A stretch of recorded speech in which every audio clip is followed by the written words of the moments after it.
Alright, before we start this video, don't forget to subscribe, hit that like button, leave a comment if you like. This video is about which albums and singles were the best in December 2022. Let's talk about singles first. Lewis Capaldi came out with Pointless. It's your typical love song. He matches her energy and she matches his. They like each other, etc, etc. I'd rank this song a 5. Next is A$AP Rocky, Shitting Me. You know, this song is about women in his life that really don't mean anything to him and they just want money. So nothing you've never heard before. So if you like all his other music, this is a pretty good song, I'd say. The beats are awesome. Even has a funny line in there that says, "These girls don't have no shame because they rely on D." I would listen to this again for sure. I'd give it a 6 out of 10. Pink Pantheress released a single called Boy's a Liar. So it's pretty straightforward. She's talking about a guy who doesn't like her for herself, but more of the way she looks. The beat reminds me of a video game pop song, and even though it's kind of good, I wouldn't listen to it again. I would give it a 4 out of 10. Gwen92 released a song with Chelsea Cutler called Let Me Down. Also pretty straightforward. They feel that the person that they like doesn't really like them back, and they're wasting their time.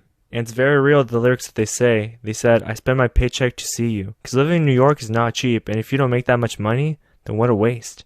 This is kind of iffy. I might or may not listen to it again, but it's 3 out of 10 for me. The next single is called Poison by David Dunn. You've probably heard this one before, but there's this girl that he really hates to like, but he wishes it wasn't like that. I really like the lyrics, "I turn my beauty into ashes, you turn water into wine." He keeps getting tempted by her, but he tries to rise from it like a phoenix. I do like the sad trap pop music that he plays in the back, and his southern twang just adds some cool cowboy sound. I'll probably definitely listen to this again, 7 out of 10. Julia Wolf featuring Black Bear, Gothic Babe Tendencies. The meaning of the song is not trusting the feelings of love, or maybe not liking the feelings of loving someone, sometimes. A pro to this song is I really like the song name, it's really cool, but none of the lyrics pop out to me, the guitar strumming and the beat is okay. I can't see myself listening to this again, 2 out of 10. The next single is Wallace, Japan. The meaning of the song is she feels she doesn't know who she is yet, but for some reason, even though she has visited Japan only a few times, she has lived in Los Angeles for most of her life. Because her dad is from Japan and mom lived there for a while, and she feels Los Angeles isn't it, so she's trying to figure out if Japan is.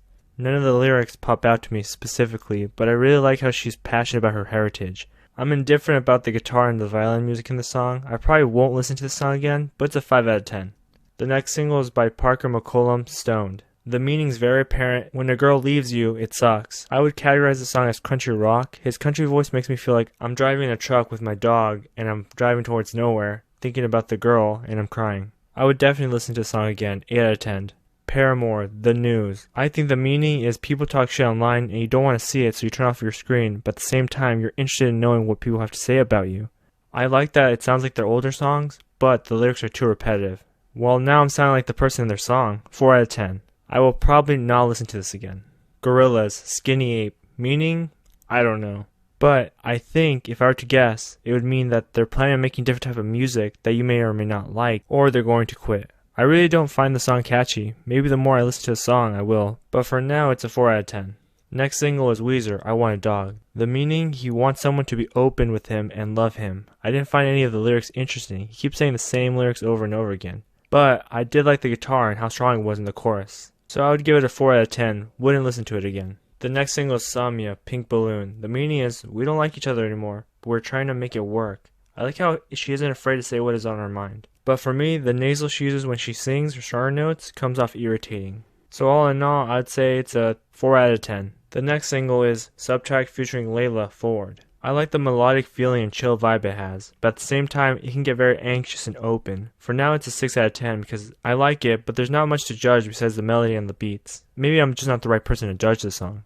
The last single is La Fine by Manskin. Just to start off, I don't speak Italian or know Italian, but it sounds very intense. I probably won't listen to this again, but if you need a workout song, this is perfect, 5 out of 10. Now it's the album section. I'm not going to review the albums fully, I'm just going to tell you which songs are great and which ones stand out, and my thoughts on it. The first album is Half Alive, Conditions of a Punk. I personally thought this was a letdown. I thought it was going to be like the biggest song, Still Feel, or something smaller like Tiptoes, but granted, this is the first Half Alive album I've listened to. Personally, I would skip till Hot Tea. To me, it sounds like they're inspired by AGR. Out of 18 songs, I can kind of recommend, only if you really want to listen to this band, I would say go ahead and listen to Nobody, Move Me, and I guess Never Been Better. That's 3 out of 18 songs. You can imagine what the score would be.